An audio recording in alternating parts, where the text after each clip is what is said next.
তুমি ভাবছো আমি 10 লক্ষ টাকা ব্যাংক থেকে লোন নিয়েছি, কিন্তু অ্যাকচুয়ালি তুমি ব্যাংকে শোধ করবে 15 লক্ষ টাকা। কীভাবে জানো?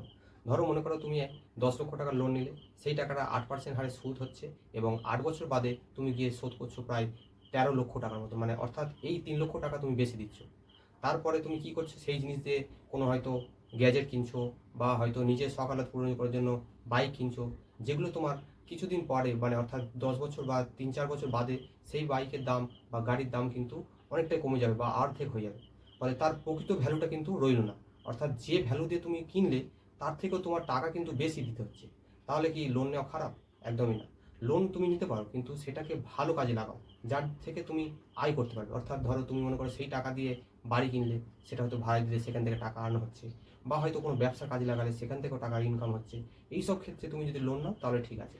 আর টাকা লোন নিয়ে তুমি যদি নিজের শখ আহ্লাদ পূরণের জন্য ফোন বা বাইক এইসব জিনিসগুলো কিনতে থাকো, তাহলে কিন্তু সে তখন লোন নেওয়া একদমই উচিত নয়। তুমি কখনো কি এর আগে লোন নিয়েছো বা ইএমআই দিয়েছো? এখনই কমেন্ট করে জানাও।